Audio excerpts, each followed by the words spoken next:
Hello प्यारे बच्चों, स्वागत है आपका हमारे यूट्यूब चैनल इजी स्टडी 221 में।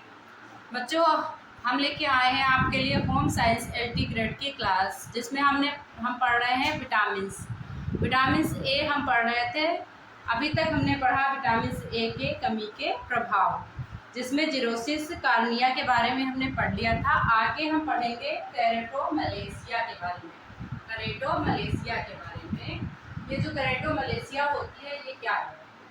ये इससे क्या होता है, जब कंजक्टिवा और जो है कार्निया का इलाज नहीं होता है, जब मतलब बीमारी बढ़ जाती है और इलाज नहीं हो पाता है कंजक्टिवा और कार्निया का, तो जो है इसकी बीमारी बिगड़ जाती है।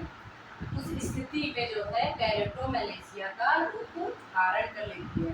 पहले ये रूप नहीं होता, जब बीमारी गंभीर हो जाती है तो केरेटोमलेशिया का रूप धारण करती है। जिसमें क्या होता है, जो कार्निया होती है, जो आँख की जो काले रंग की कार्निया होती है, उसमें घाव होने लगते हैं और धीरे धीरे कार्निया जो है नष्ट होने लगती है। मतलब अंदर से उसमें बैक्टीरिया व्याप्त हो जाती है, जिससे कि वो नष्ट हो जाती है और क्या होता है, रोगी अंधा हो जाता है। अगर क्वेश्चन इससे बने कि किस बीमारी के कारण लोगों को अंधापन होता है, या किससे, कौन सी बीमारी से लोग मतलब अंधे हो जाते हैं, सॉरी, तो आपका जैसे कई सारे ऑप्शन होंगे, तो उसमें केरेटोमलेशिया लिखा होगा। तो किस बीमारी के कारण लोग अंधे हो जाते हैं, अंधेपन का शिकार हो जाते हैं, जब ये बीमारी हद से बढ़ जाती है। अगला है आपका फॉलिक्यूलर हाइपर कैरोटोसिस। फॉलिक्यूलर हाइपर कैरोटोसिस, ये जो है, इसमें क्या होता है, यह बीमारी जो है आंखों के बालों, जहाँ आंख के बाल होते हैं, उसको क्या करती है, उस जगह को कड़ा और कठोर कर देती है।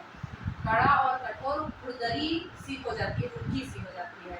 मतलब जब ये होता है, जब आंखों के बालों के पास कड़ा सा और खुरदरा सा हो जाता है, तब क्या होता है, तब फॉलिक्यूलर हाइपर कैरोटोसिस होता है। अगर क्वेश्चन आता है कि किस बीमारी के कारण बालों के, जहाँ पर आंखों के बालों के पास खुरदरा और कठोरता हो जाती है, तो आप लिखोगे फॉलिक्यूलर हाइपर कैरोटोसिस। अगला जो है, जैसे कि पूर्व वैज्ञानिकों ने बताया, वैज्ञानिकों ने के अनुसार, जैसे कि बीमारियों का इलाज जो है, मतलब आवश्यक वसा अम्ल और पायरिडाक्सिन के से हो जाता है। मतलब इसका जो इलाज है, तो इसे आवश्यक वसा मिल जाए और जो है अम्ल और पायरिडाक्सिन से हो जाता है इसका इलाज जो है। मतलब पूर्व वैज्ञानिकों ने ये रिसर्च किया। तो ये विटामिन ई थी, अभी ए थी, सॉरी, ये विटामिन ए अभी तक हम पढ़ रहे थे, इसके कमी के प्रभाव। तो ये कुछ मतलब नाम है, इनको आप याद कर लीजिएगा, चाहे तो आप इसको नोट कर लीजिए। अगला हम पढ़ेंगे विटामिन डी। देखिए उधर लिखा हुआ है वसा में घुलनशील विटामिन। तो वसा में जो है कौन कौन से विटामिन घुलनशील होते हैं, तो विटामिन ए हो गया, विटामिन डी, D2, D3, ई और के। अगर क्वेश्चन आता है, मान लो आ ही गया कि विटामिन ई किसमें घुलनशील है, तो आप बताओगे वसा में। अभी वसा वाली विटामिन हम सारी पढ़ लें कि जो जो विटामिन वसा में घुलती हैं, उसके बाद में हम जल में घुलनशील विटामिन पढ़ेंगे। बच्चों, मैं धीरे धीरे पढ़ाऊंगी आपको, लेकिन जो भी पढ़ाऊंगी वो सॉलिड पढ़ाऊंगी, मतलब आपके माइंड में वो चीज़ें एकदम आ जाए, छप जाए। तो विटामिन डी के बारे में पढ़ेंगे। सबसे पहले विटामिन डी जो होती है वो क्या है, विटामिन डी वसा में घुलनशील होती है। जो मेन पॉइंट है, ये वसा में घुलनशील होती है। एक मिनट, विटामिन डी ये जो है वसा में घुलनशील होती है। मैं बोलती जाती हूँ, अगर इसको लिखना हो लिख सकता है। मैं आपका टाइम नहीं बर्बाद करूँगी कि लिखूँ, बस मैं बोल रही हूँ, आप मेरी बात को ध्यान से सुनिए और इसको नोट करिए। अगर आपकी इच्छा हो तो आप ऐसे ही जो है याद कर लीजिए। तो पहला जो पॉइंट है, वो विटामिन जो है ये वसा में घुलनशील है। उसके बाद में इसको जो है सनसाइन के नाम से भी जाना जाता है। जैसे कभी कभी क्वेश्चन आ गया, सनसाइन कौन सी विटामिन है, या सनसाइन के कारण कौन सा रोग होता है, मतलब ऐसे भी पूछ सकते हैं। वैसे विटामिन डी को भी सनसाइन जो है विटामिन कहा जाता है। क्यों कहा जाता है? क्योंकि यह सूरज से प्राप्त होती है। अगला इसमें जो है वो पॉइंट होगा, ये मतलब जो किसके लिए इम्पोर्टेंट है, ये हड्डियों और दांतों को मजबूत बनाता है। मतलब जो इसका कार्य है वो है हड्डियों और दांतों के लिए, जो मोस्ट काम है वो हड्डियों और दांतों के लिए है। ये किसका मिश्रण होता है? अगर पूछा जाए कि विटामिन से डी किस चीज के मिश्रण से बनता है, तो ये कैल्शियम और फास्फोरस के मिश्रण से बनता है। कैल्शियम और फास्फोरस के मिश्रण से बनता है। इसके मिश्रण से ये बनती है विटामिन डी।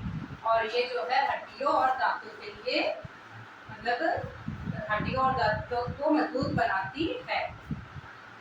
संतुलन बनाए रखता है, हड्डियों और दांतों के लिए आवश्यक है। मतलब ये जो है कैल्शियम और फास्फोरस का संतुलन है और ये हड्डियों और दांतों के लिए आवश्यक है। यह शरीर की प्रतिरक्षा शक्ति को बढ़ाता है।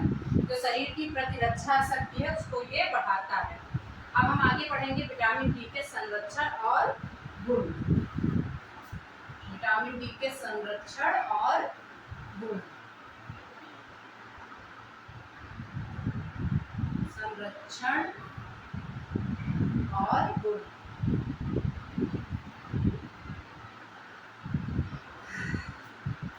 सॉरी, संरचना पढ़ेंगे।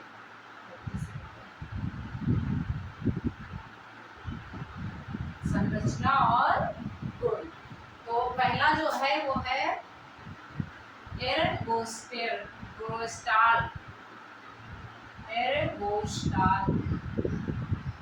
टेराल, ठीक है बच्चों।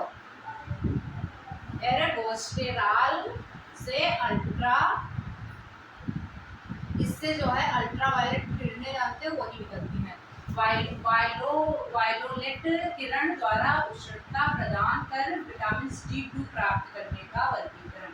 मतलब इससे जो है ये जो एरगोस्टेराल है ये अल्ट्रावायलेट किरणों के द्वारा मतलब उसकी गर्माहट के द्वारा, उष्णता मतलब गर्माहट के द्वारा जो है विटामिन D2 प्राप्त होती है। विटामिन D2 प्राप्त होती है। अगला है एरगोस्टेराल, मतलब सबसे पहले होता मतलब आएगा यहाँ पे एरगोस्टेराल। इसके बाद में आएगा आपका यूनिस्टेराल।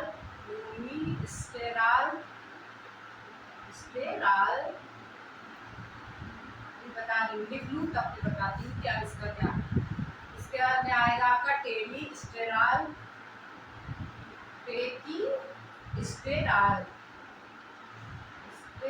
ये सब नाम याद कर लीजिएगा बच्चों, यही सब एग्जाम में घुमा के पूछते हैं। इसके बाद में आपका आएगा केसिस फेराल।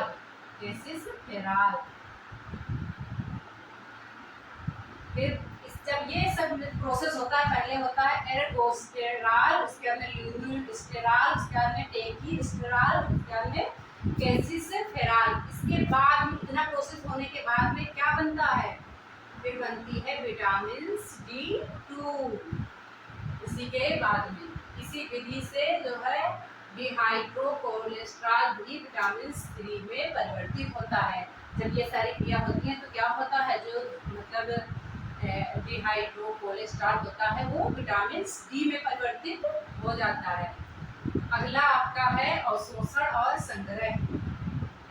अवशोषण और संग्रह।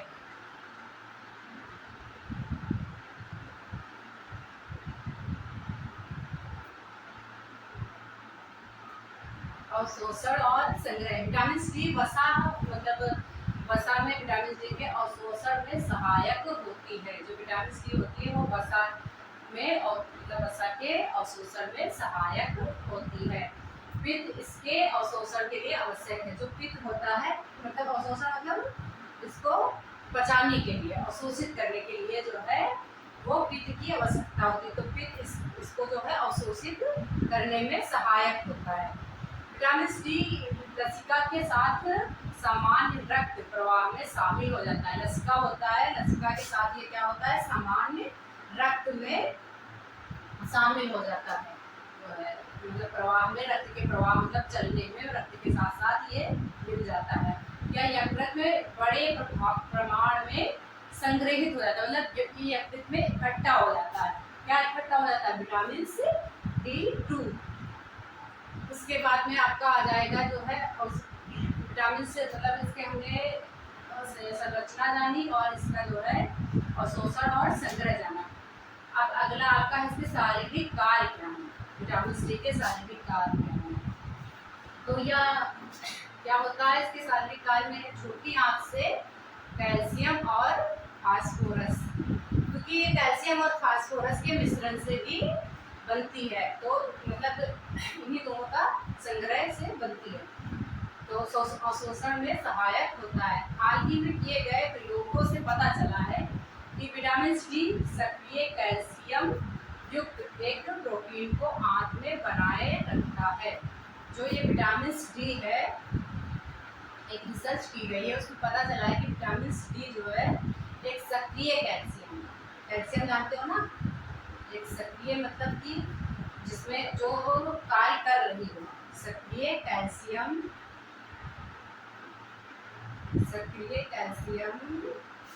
युक्त, मतलब सक्रिय कैल्शियम युक्त प्रोटीन है। तो क्या है, प्रोटीन जो कि आंत में बनाए, मतलब युक्त एक प्रोटीन को आंत में बनाए रखती है। सक्रिय कैल्शियम जो है एक प्रोटीन को आंत में बनाए रखती है, मतलब आंत में रखती है। जो आंत में बनाए, या प्रोटीन कैल्शियम के शोषण में सहायक होती है। कैल्शियम, जो कैल्शियम होता है उसके शोषण में यह प्रोटीन सहायक होती है। जो आंत में, मतलब जो आंत में प्रोटीन रहती है वो कैल्शियम के अवशोषण में सहायक होती है। अब इसकी कमी के प्रभाव क्या है, जब विटामिन डी की कमी हो जाती है, उसके प्रभाव, कमी के प्रभाव। बच्चों जो आपके एग्जाम के लिए इम्पोर्टेंट्स है वही मेन पॉइंट में डिटेल में बताती हूँ, बाकी मैं क्वेश्चन आंसर में करा दूंगी। क्वेश्चन आंसर हफ्ते में मैं एक बार इसके, जब विटामिन पूरा हो जाएगा उसके बाद में मैं क्वेश्चन आंसर विटामिन से लेके आऊँगी आपके लिए। इसकी कमी के प्रभाव से क्या होता है, मतलब जो शरीर में इसकी कमी हो जाती है विटामिन डी की, तो सूखा रोग होता है। क्या होता है, सूखा रोग। किसमें होता है, बच्चों में होता है। बच्चों में सूखा रोग। और वयस्कों में कौन सा रोग होता है, वयस्कों में होता है आस्टी, बोलते रहो मेरे साथ, ऑस्टियोमलेशिया।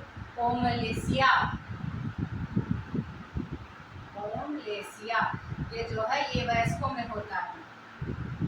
वयस्क मतलब बड़ों में,